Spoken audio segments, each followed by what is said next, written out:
그가 놋기둥 둘을 만들었으니 그 높이는 각각 18규빗이라. 각각 12규빗 되는 줄을 두를 만하며 또 놋을 녹여 부어서 기둥머리를 만들어 기둥 꼭대기에 두었으니 한쪽 머리 높이도 5규빗이요 다른 쪽 머리 높이도 5규빗이며 기둥 꼭대기에 있는 머리를 위하여 바둑판 모양으로 얽은 그물과 사슬 모양으로 따은 것을 만들었으니 이 머리에 7이요 저 머리에 7이라. 기둥을 이렇게 만들었고 또 두 줄 석류를 한 그물 위에 둘러 만들어서 기둥 꼭대기에 있는 머리에 두르게 하였고 다른 기둥 머리에도 그렇게 하였으며 주랑 기둥 꼭대기에 있는 머리에 4규빗은 백합화 모양으로 만들었으며 이 두 기둥 머리에 있는 그물 곁 곧 그 머리에 공같이 둥근 곳으로 돌아가며 각기 석류 200개가 줄을 지었더라. 이 두 기둥을 성전의 주랑 앞에 세우되 오른쪽 기둥을 세우고 그 이름을 야긴이라 하고 왼쪽의 기둥을 세우고 그 이름을 보아스라 하였으며 그 두 기둥 꼭대기에는 백합화 형상이 있더라. 두 기둥의 공사가 끝나니라. 여러분, 예배당 건물과 믿음이라는 것하고 어떤 관계가 있을까요? 교회에는 이렇게 건물이 있잖아요. 이 예배당 건물과 우리 신앙의 믿음과는 어떤 상관관계가 있을까? 그냥 쉽게 말씀드리면 이럴 것 같아요. 이 예배당 건물은 우리 신앙에 도움이 될 때도 있고 방해가 될 때도 있습니다. 예배당 건물.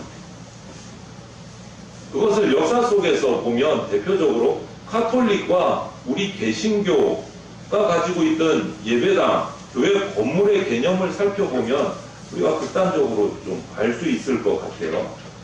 로마 카톨릭은 역사 속에서 이 카톨릭의 역사를 보면은 크고 아름다운 건물에 하나님의 영광이 임한다는 개념이 조금 있었어요. 그래서 할 수만 있다면 교회 건물 예배당을 크고 화려하게 짓고 그렇게 하려고 노력을 했어요. 카톨릭.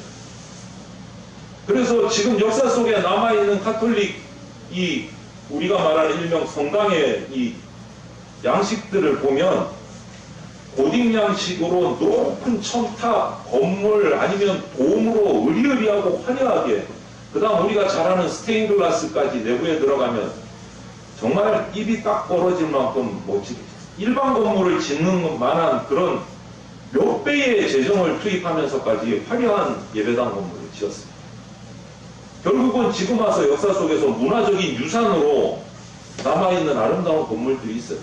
그리고 또 어떤 성당 같은 경우에는 지금 뭐 수백 년이 지났는데 아직도 완공이 안 돼서 계속 공사하고 있는 성당도 있어요. 계속 건축을 하고 있는 성당도 있어요. 반면에 우리 개신교의 이 교회 건물 예배당을 보면 카톨릭에 비해서 단순하고 소박하게 지었어요. 그렇지 않은 데도 있지만 평균적으로 일반적으로 볼 때. 왜냐하면 예배당이란 교회, 예수 그리스도를 믿는 성도들의 모임이니 교회가 모이는 장소이고 예배드리는 장소일 뿐이다 라는 개념이 강했기 때문에 건물이나 장소의 어떤 화려함, 대형 이것이 하나님의 임재를 꼭 보증한다? 그렇게 생각하지 않았어요. 그래서 소박한 건물에도 만족할 수 있었어요. 그런데 지난주 말씀을 기억하시면 이렇게 극단적으로 나뉘면 안 된다라고 말씀을 드렸습니다. 그렇죠? 근데 이렇게 가톨릭과 개신교를 보면 완전히 극단적으로 이렇게 반대쪽에 가 있어요. 그래서 오늘 성전, 솔로몬 성전 말씀을 우리가 묵상을 할 텐데요. 이런 생각을 가지시고 이 말씀을 같이 우리가 나누면 좋겠습니다. 오늘 특별히 오늘 읽은 이 본문에 보면 성전의 주랑 앞에 세워진 두 기둥, 21절에 나오는 두 기둥과 23절에 나오는 바다, 이 두 가지가 오늘 말씀의 핵심이에요. 이 의미를 우리가 잘 받아들여야 돼요. 하나님이 원하시는 진짜 봉사자, 헌신자의 모습이 어떤 건지를 이 두 기둥과 바다에서 우리가 그 핵심을 찾기를 바랍니다. 세대를 오면서 우리 또 직분자들이 세워졌고 중직자들도 세워지고 또 각 부서장들도 세워졌는데 우리가 그런 모습들을 잘 살펴야 됩니다. 그럼 먼저 두 기둥을 살펴보면 21절에 이 두 기둥을 성전의 주랑 앞에 세우되 오른쪽 기둥을 세우고 그 이름을 야긴이라 하고 왼쪽의 기둥을 세우고 그 이름을 보아스라고 했다고 했어요. 야긴과 보아스. 그래서 많은 그러고 보니까 저는 유심히 안 봤는데 우리 대종교회에는 그런 모습이 안 보이네요. 우리 목사님들은 많이 보셨겠지만 예전에 우리 교회 예배당 건물에 들어가면 기둥이 양쪽에 이렇게 세워진 교회들이 크든 작든지 많이 있었어요. 오른쪽 왼쪽에. 그게 이제 금방 읽은 이 말씀에 좀 근거를 두고 야긴과 보아스 두 기둥을 기둥이 아니더라도 기둥 모양으로 이렇게 데코레이션을 해놓은 경우들도 많이 있고 그랬어요. 성경 가운데 두 기둥이 있다고 오늘 말씀을 해요. 오른쪽은 야긴, 왼쪽은 보아스. 이 이름의 뜻이 뭐냐면 야긴이라는 것은 그가 세우신다. 하나님이 세우신다라는 뜻이고 보아스는 그에게 능력이 있다라는 뜻이에요. 세움을 받았고 능력이 있다. 말뜻 그대로 이해를 하시면 하나님의 백성들이 세움받은 모습은 이 두 기둥 같아야 된다. 하나님께서 나를 통해서 쓰러진 모든 것들을 세우시고 하나님께서 나를 통해서 하나님의 능력을 드러내기 원하신다. 그래서 우리는 하나님 앞에서 우리 한 사람 한 사람이 기둥 같은 존재가 돼요. 성도라면 한 사람 한 사람이 기둥 같아야 된다. 그럼 여러분 어떤 사람이 기둥 같은 존재입니까? 오늘 성경 말씀을 근거로 우리의 상식을 내려놓고 하나님이 주신 말씀을 근거로 기둥 같은 성도는 어떤 성도냐? 쓰러진 것을 일으켜 세우는 성도입니다. 그리고 하나님의 능력을 보여주는 성도입니다. 세상적인 개념을 다 내려놓으십시오. 세상에서 말하는 와, 저 친구는 우리 공동체에서 기둥이야, 기둥. 저 친구 빠지면 우리 공동체가 흔들흔들해. 그 이유가 뭔지는 제가 말씀 안 드려도 너무나 세상적인 부분들은 잘 느끼실 텐데 성경은 그렇게 말하지 않아요. 쓰러진 것을 세우는 성도, 하나님의 능력을 나타내는 성도가 기둥 같은 사람. 어떤 교회든지 평범한 성도들도 있고 기둥 같은 성도들도 있습니다. 성경은 기둥 같은 교회에 기둥 같은 성도가 되라고 말해요.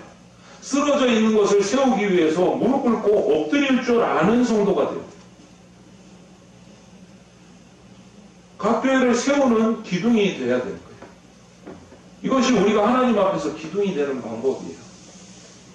기둥은 그래서 누가 시켜준다고 되는 게 아니에요.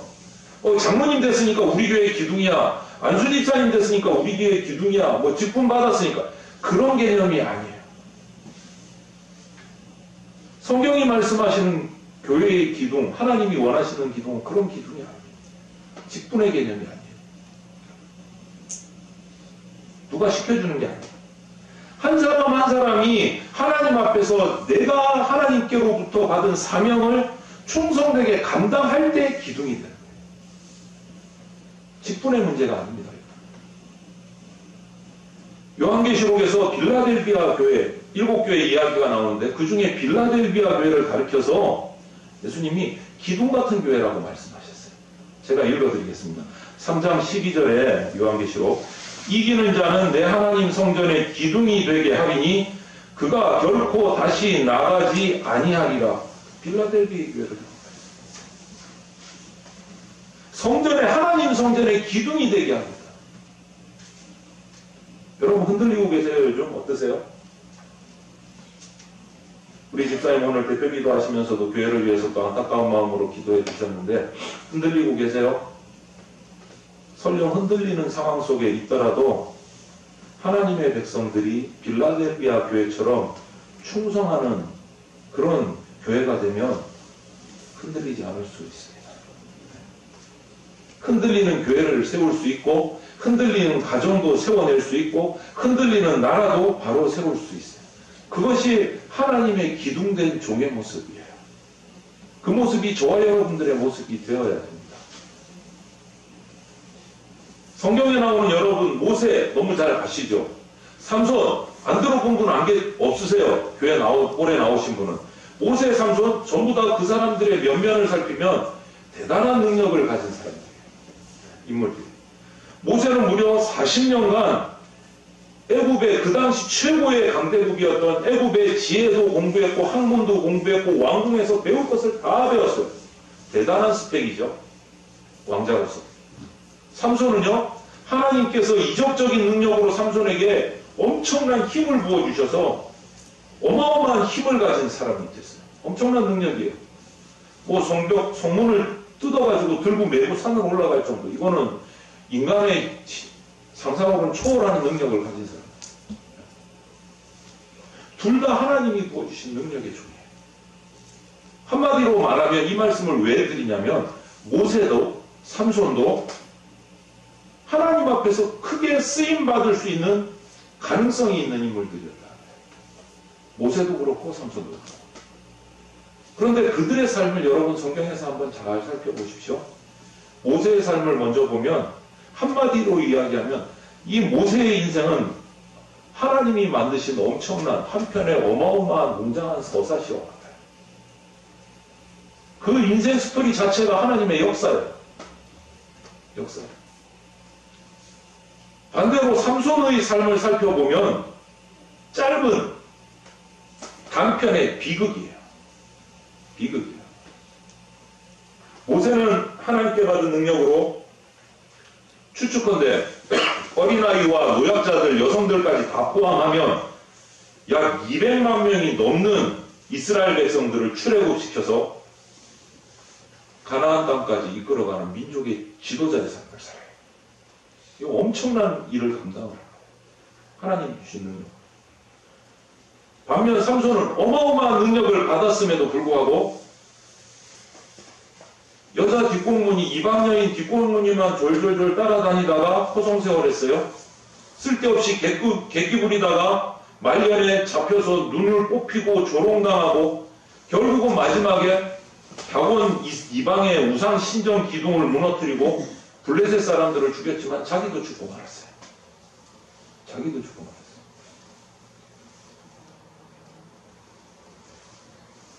여러분, 우리는 흔히 연말연시에 목사님들이 이제 부서를 짜고 뭐 구역장이나 여러 부서장들을 세우고 뭐 집사님들을 세우고 이렇게 임명을 하면 목사님도 능력이 없어요. 할 줄도 몰라요. 막 이러면서 자꾸 이제 사양하시는 분들이 생겨요. 그런데 여러분, 우리에게 능력이 없어서 일을 못하는 줄로 알면 안 돼요. 그리고 어떤 분은 계속 능력 달라고 기도만 해요. 능력 주십시오. 능력 주십시오. 여러분, 우리에게는 이미 하나님께 받은 능력이 있어요.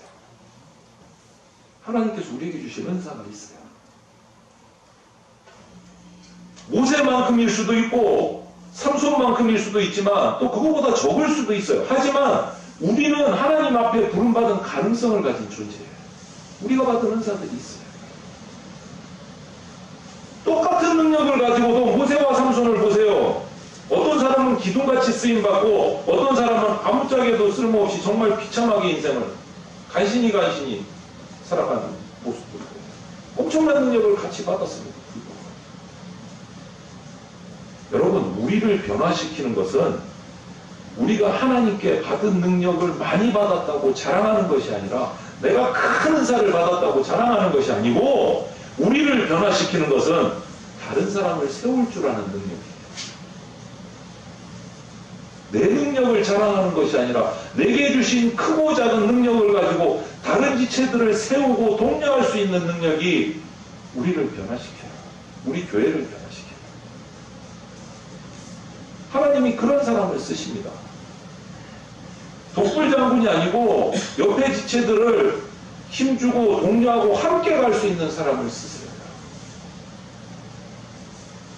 사명이란 내가 다른 사람보다 조금 더 가진 것이 사명일 수 있어요. 그냥 엄청난 위대한 사명을 말하는 것이 아니고 내가 다른 지체들보다 좀 더 잘할 수 있는 것, 좀 더 가진 것.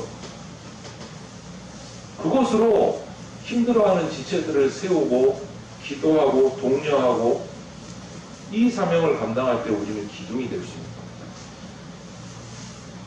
그리고 하나, 기둥의 특징을 여러분 잘 살펴보세요. 덩그러니 기둥만 서 있으면 여러분 TV나 이런 다큐멘터리나 책에서 많이 보죠. 저도 요르단과 이스라엘을 갔을 때 그 기둥만 서 있는 걸 봤어요. 기둥만 수백 개가 쫙 서 있고요. 여러분, 그게 아름답습니까? 그거를 우리는 일명 뭐라고 말합니까? 그냥 폐허예요. 기둥만 서 있어요. 기둥만. 여러분이 기둥이 필요한 이유는 뭡니까? 뭐 하려고 기둥을 세웁니까? 벽을 세우고 지붕을 얹고 집을 세우려고, 건물을 만들려고 기둥을 세우는 거잖아요. 기둥 혼자 딸랑 서 있으면 그게 의미가 없는 거예요. 온전한 건물은요, 기둥이 잘 안 보여요. 우리 예배당을 보세요. 어디가 기둥인 것 같으세요, 지금? 기둥이 보이세요? 안 보이죠? 왜 안 보일까요? 벽 내부에 들어가 있어요. 구성만. 기둥은 혼자서 있으면 의미가 없어요. 기둥이 하는 일은 뭡니까? 건물을 지탱하고 세우는 게 기둥이에요. 그래서 기둥의 약인이라는 의미는 세웁니다. 내가 안 보여도 돼요. 나를 통해서 다른 지체들이 세워져야 되고 교회가 세워져야 돼요. 내가 자꾸 드러나면 그거는 쓸모없는 기둥이 되는 거예요. 기둥이 사명인 거예요. 다른 기체를 세우고 건물을 세우는데 내가 한 부분을 힘을 바치고 있는 자 같아요. 지금. 내가 보이지 않아 보여요. 쓰러진 것을 세울 수 있도록 하나님의 부르심을 받은 사명, 그 사명을 감당하는 것이 기둥이에요. 그렇기 때문에 기둥은 누가 임명해 준다고 기둥이 되는 게 아니에요. 그 점을 분명히 하셔야 돼요.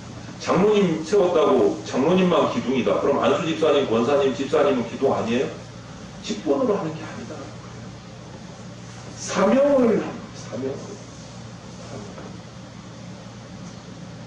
하나님 앞에 받은 은혜와 능력을 가지고 헌신할 때 하나님 나라의 기둥, 약인과 같은 기둥, 보아스와 같은 기둥이 되는 겁니다. 저와 여러분들이 그런 기둥이 되기를 바라요. 혼자 서 있는 기둥 절대 되지 마십시오. 두 기둥의 의미를 살폈어요. 그러면 바다. 7장 23절 이하에 보면 바다에 관한 말씀이 나옵니다. 원래 성전 뜰에 들어가면 노단, 번제단이 있어요. 그리고 그 옆에 물두멍이 있어요. 이 사용도는 이 물두멍에 물을 담아놓고 제사장들이 제사하기 위해서 몸을 정결하게 씻는 그러한 정도로 물두멍이 있어요. 그리고 이제 제물을 잡고 노제단에서 제사를 올려드려요. 그런데 이 물두멍이 초기 제사장인 아론 그리고 그 아들 후손으로 내려오고 가나안에 정착하고 성전을 지으면서 인구들이 늘어나고 이러면서 이 물두멍이 부족한 거예요. 그래서 결국은 물두멍 작은 거 하나만으로 감당할 수 없어서 큰 일명 요즘 말로 하면 물탱크를 만들었어요. 어마어마하게 큰 탱크를. 그 물탱크에서 10가닥에 물이 흘러나와서 물두멍에 물을 채워줘요. 물두멍이 10개가 됩니다. 근데 큰 물탱크, 그것을 뭐라고 말하느냐? 엄청 큰 물이 담겨있기 때문에 바다, 이렇게 표현해요. 바다. 이 물두멍, 이 바다는 무엇을 의미하느냐?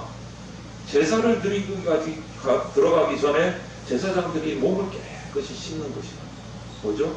예수 그리스도의 보혈을 주님 앞에 하나님 앞에 나가기 위해서 몸을 정결케 하는 것이다. 이 물두멍은 예수 그리스도의 보혈을 영적인 의미를 가지고 물두멍에 담긴 물이 제사장을 정결케 한 것처럼 예수 그리스도의 그 보혈의 피가 우리를 정결케 하는 거예요. 예수님의 보혈. 그래서 우리 성도들은 주님 앞에서 일하고 헌신할 때 정결한 모습으로, 성결한 모습으로 헌신하셔야 해요. 둑이 든 약인과 보아스를 통해서 세우고 능력을 발휘하는 충성을 우리가 깨달았다면 이 물두멍, 바다를 보면서 성결, 정결을 배워야 돼요. 이 두 가지를 우리가 꼭 기억하셔야 돼요. 그런데 이것을 왜 얘기하느냐? 오늘 제목이 뭐였죠? 성공이 아니라 성결에 진력한다. 성공이 아니고 성결이요. 이렇게 솔로몬의 성전이 지어지기 한참 전에 가나안 땅에 들어가기 직전에 모세가 느보산에서 여호수아에게 자신의 그 지도권을 물려주고 하나님의 부르심을 받은 이후에 여호수아가 요단강 앞에 섰습니다. 200만이나 되는 이스라엘 백성들을 이끌고 서서 가나안 땅을 정복해야 되는 시기가 됐어요. 근데 요단강이 가로막고 있단 말이에요. 이 백성들에게 하나님이 뭐를 요구하셨습니까? 배를 만들어라. 보트를 만들어라. 뭐 노아의 방주처럼 엄청나게 큰 배를 만들어야 200만 명이 타고 넘어가지 않겠느냐. 이런 명령을 내리셨을까요? 아니면 수영 잘하는 사람은 수영을 해서 건너가라 요단강. 이런 명령을 내리셨을까요? 여호수아 3장 5절에 보면 이런 말씀을 하셨어요. 너희는 자신을 성결하게 하라. 배를 만들어라. 헤엄쳐서 건너가라. 무기를 만들어라. 그래야 정복할 거 아니냐. 그게 아니고 자신을 성결하게 하라. 이게 명령이셨어요. 여러분, 여러 문제가 우리 가운데 있습니다. 문제 앞에 절망하지 않는 사람 없습니다. 고민하지 않는 사람 없습니다. 우리 교회도 여러 가지 고민하고 기도의 제목을 갖고 기도하는 문제들도 있습니다. 누구나 마찬가지. 가정이든 교회든 뭐 개인이든. 이러한 다양한 문제를 안고 우리가 이 땅에서 살아가고 있는데, 그래서 하나님 앞에 날마다 기도하잖아요. 하나님, 이 문제를 어떻게 해결해야 됩니까? 지혜를 주십시오. 해결해 주십시오. 그렇게 간구를 해요. 그렇게 간구를 하면 하나님께서는 우리에게 우리 입장에서 보면 참 엉뚱한 대답을 해주십니다.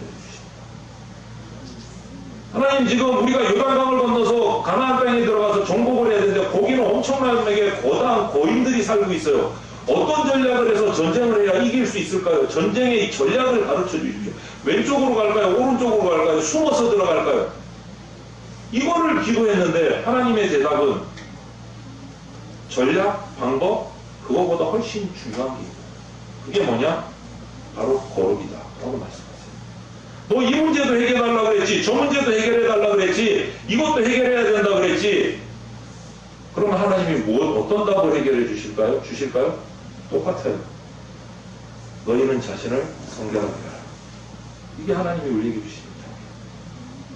자신을 성결하게 하라.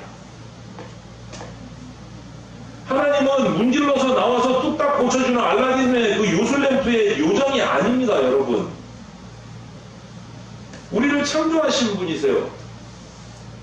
근본적인 문제를 해결해 주시는 분이세요. 그 근본적인 문제 해결의 첫 키가 뭐냐? 너희는 자신을 성결하게 하라. 하나님께서는 우리가 거룩해지기를 원하세요.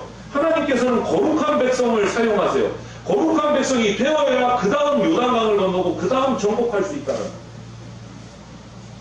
가장 처음 할 것이 뭐냐? 성결이라는 거예요. 성결. 여러분, 필요한 문제들이 있어서 하나님께 간구하는 거 하셔야 됩니다. 그 기도에 그 간구를 하시기 전에 제일 먼저 해야 될 게 뭐냐? 하나님 앞에 성결함을 갖추시라. 하나님 앞에 성결. 이런 비유가 맞을지 모르겠는데 여러분, 우리 옛날에 어머니 할머니들 정한수 떠놓고 막 손을 들고 달 보고서는 막 이렇게 절하셨잖아요. 마당에서 물 한 그릇 떠놓고. 그 빌기 전에 뭐 하시던가요? 찬물로 목욕을 2번, 3번 하시고, 그 미신 앞에 나가서 그거 하는데도 찬물로 목욕을 2번, 3번 하시고 나가서 절하는데, 여러분, 하나님 앞에 기도하고 간구하고 나오면서 얼마나 성결된 모습으로 준비하셔서 기도하시죠. 이런 말을 하는 제가 참 부끄러워요. 이런 비유를 꼭 해야 될까? 이런 비유를 해야 될까? 하나님이 우리에게 가장 먼저 하신 게 뭐냐? 자신을 성결하게 하라.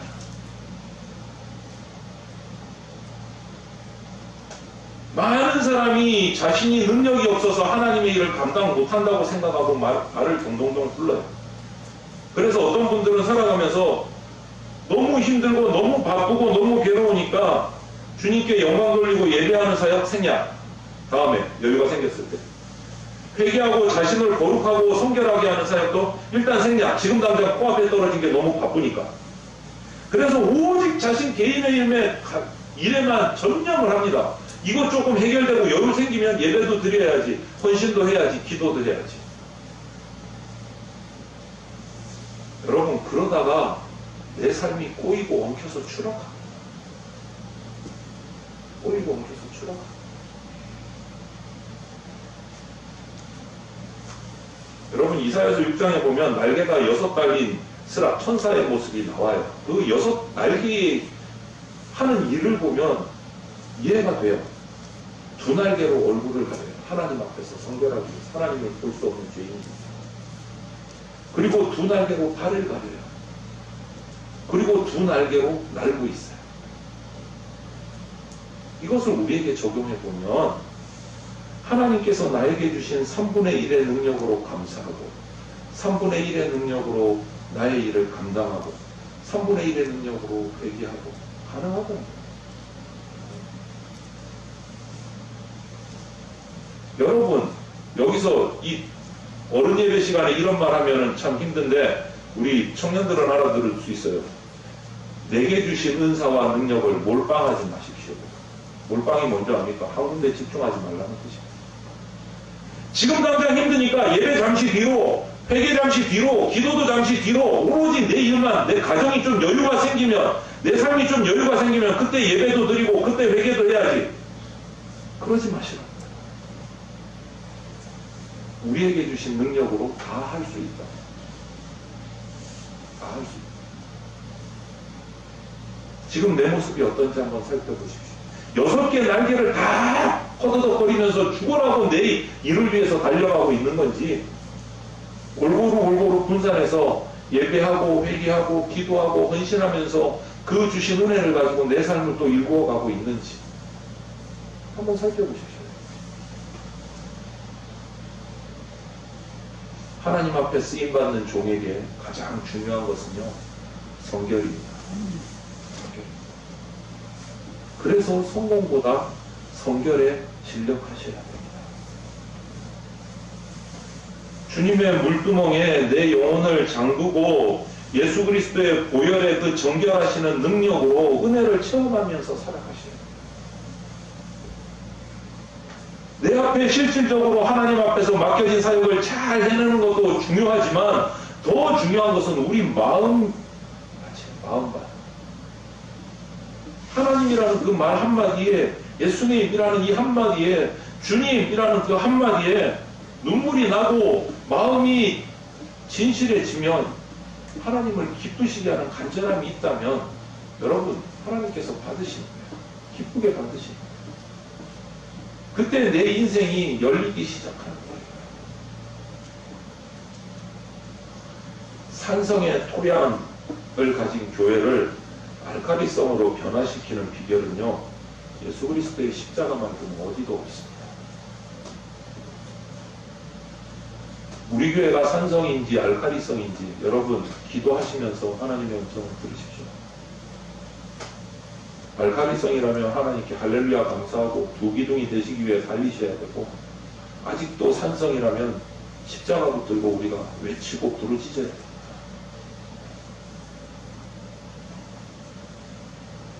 날마다 십자가를 찬양하면서 예수 그리스도의 보혈을 의지하는 교회, 예수 그리스도의 보혈의 능력이 있음을 알고 믿고 구하는 교회, 그래서 우리 성도들의 영혼이 변화되고 회개가 역사가 일어나는 교회, 악한 마귀와 싸워서 승리하는 교회, 그 교회가 될 때 우리 교회에 하나님의 능력이 나타납니다. 세상의 방법을 끼우지 말자고요. 세상이 주신 지식을 사용할 수는 있지만 그것이 영순위가 되면 안 됩니다. 먼저 성결하셔야 됩니다. 먼저 성결하셔야 됩니다. 그렇게 해서 18절을 넘어가면 석류가 나와요. 여러분, 백합화가 나와요. 박이 나와요. 성전에 이렇게 장식을 해놨어요. 기둥을 이렇게 만들었고 또 2줄 석류를 그 위에, 그물 위에 둘러 만들고 머리의 내규빗을 백합화 모양으로 만들고, 또 24절을 가면 아래에는 돌아가며, 가장자리에는 돌아가며 박이 있는데, 여러분, 두 기둥으로 충성할 것을 결심했습니다. 물두멍과 바다와 같이 예수 그리스도의 보혈을 의지해서 정결케 되기를 결심을 했습니다. 그러고 나면 뭐가 돼야 될까요? 예수 그리스도의 보혈의 은총을 입고 결단하고 헌신한 성도에게는 뭐가 나타날까요? 열매가 나죠. 열매가 있어야 돼요. 석류 겉모습은 그다지 예쁘지 않습니다. 그렇죠?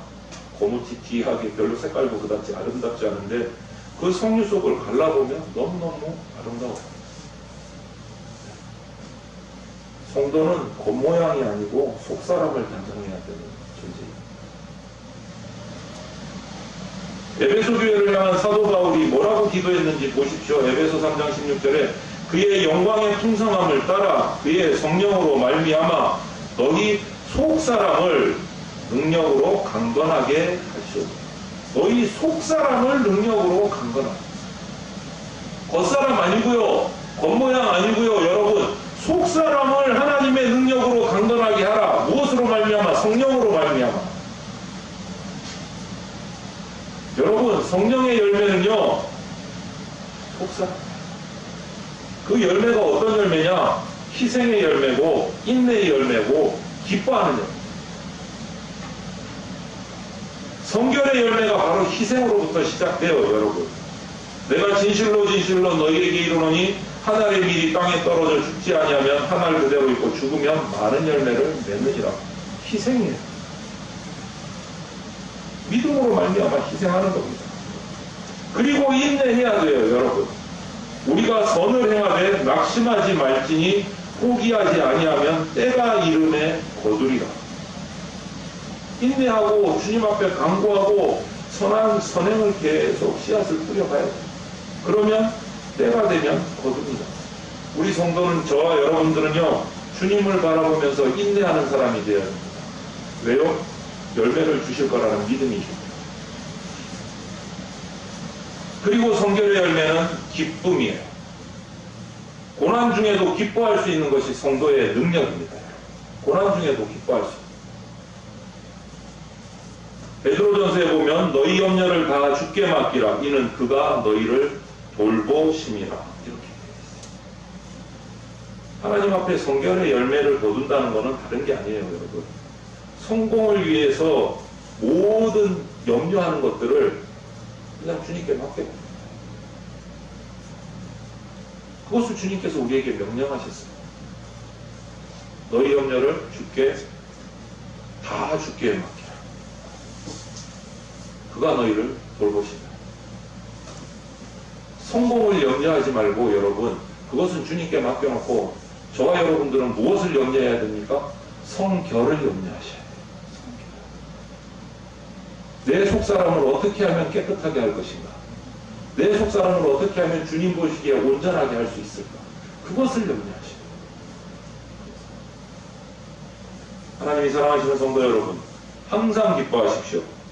세상이 말하는 성공주의에 빠져서 허덕이지 마시고 나의 주인 되시는 예수 그리스도를 믿음으로 성결에 집중하셔서 전심전력하셔서 하늘의 기쁨도 얻고 세상 가운데서 주시는 주님의 형통함도 누리는 변화된 성도의 모습으로 주님 앞에 든든히 서가는 그러한 복된 하늘의 백성 되시기를 주님의 이름으로 축원을 드립니다.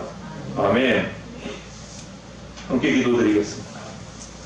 사랑이 많으신 하나님 감사를 드립니다. 오늘 우리들이 주님 앞에 나와 주님의 날을 기억하며 주님을 예배하였습니다. 이 가운데 성령님 임재하여 주셨을 줄로 믿습니다. 주님, 세상의 성공에 집중되어서 허덕이며 세상의 미혹에 세상의 방식에 휩쓸려 살아가는 우리들이 아닌지 이 말씀 가운데 돌아보게 하여 주시옵소서. 성공보다 먼저 자신을 성결케 하라는 주의 명령을 기억하게 하여 주시옵소서. 성공을 위한 모든 염려들을 이 시간 주님께 다 맡겨버리고 주님 앞에 성결하기 위해서 전심전력을 다하는 주의 백성 되게 하여 주시옵소서. 그래서 하늘의 기쁨을 누리고 세상 가운데 주시는 하나님의 형통함을 맛보는 복된 백성 되게 하여 주시옵소서. 감사를 드리며 예수 그리스도 이름으로 기도합니다. 아멘. 교회 소식을 전해드리겠습니다.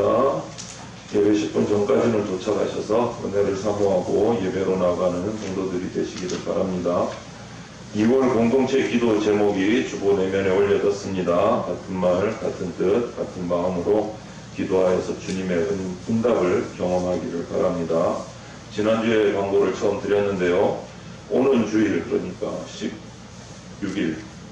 13일부터 다음 주일부터 말씀 묵상 큐티 훈련을 총 3주에 걸쳐서 합니다. 개인 말씀 묵상을 배워보고 또 하고 싶은 성도들께서 꼭 참석해 주시기를 바라고, 오늘 예배 벌써 지금 몇 분이 저한테 신청을 해 주셨어요. 그러니까 그런 분이 계세요.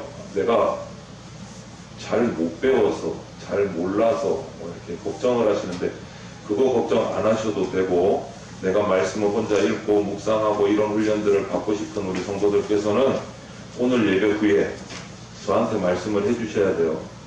왜냐하면 교재도 준비해야 되고 간식도 준비를 해야 됩니다. 코로나 때문에 원래 점심 식사를 할 수 없으니까 이렇게 간단한 간식을 준비하는데 그 숫자가 어느 정도 필요합니다. 그래서 예배 후에 목사님 나는 당연히 하는 걸로 알고 계시겠지, 그러다가 시험 들지 마세요. 간식 없다고 삐지지 마시고 미리미리 오늘 예배 마치고 제가 본당을 나가기 전에 저한테 얘기를 해 주셔야 됩니다. 예, 꼭 얘기해 주시고, 특히 직분자들께서는 되도록이면 다 참석해 주시기를 바랍니다. 그래서 오전 예배 후에 1시간씩 해서 3번 해서 큐티 훈련을 실시를 하겠습니다. 대상자는 장년, 청년, 청소년, 우리 교회 성도라면 누구든지 가능합니다. 귀중한 책을 한번 소개를 합니다. 우리 교회가 소속되어 있는 재건교단 시작하신 1세대 우리 진앙 선배님 중에 한 분이라고 말씀드릴 수 있는데, 일제강점기에 신앙을 지키다가 순교하신 박의흠 전도사님 신앙 일대기가 책으로 이렇게 발간이 되었습니다. 여기 제가 들고 있어요. 이 책입니다. 이 책으로 발간이 되었는데, 관심을 가지시고 정독하시고 핍박 가운데서 진리를 지켜낸 신앙 선배의 순교 신앙이 우리들 가운데도 계승되기를 바랍니다. 대여도 가능하고 판매도 가능합니다. 판매 수익금은 이 박의임 전도사님 후손들에게 이렇게 전달이 돼서 도움이 될 예정입니다. 그러니까 되도록 뭐 대여도 가능합니다. 몇 번 받아놓은 게 있어서. 그래서 되도록 구입하셔서 자녀들과 읽으시면서 또 도움을 전해주시면 감사를 드리겠습니다. 필요하신 분은 저한테 말씀해 주시면 되겠습니다. 주 예수 그리스도의 피 묻은 십자가 은혜와 독생자를 보내주신 하나님 아버지의 크신 사랑과 지금 이 순간에도 역사하고 계시는 성령님의 보호 인도하심이 성전의 두 기둥인 야긴과 보아스처럼 충성 봉사하며 성전의 물두멍과 바다처럼 정결하여서 성공의 모든 염려를 주께 맡겨버리고 성결에 진력하여서 풍성한 성결의 열매를 결실하기로 작정하는 대전 장로교회 성도들과 모든 주의 백성들 머리 위에 영원토록 함께 있을지어다. 아멘.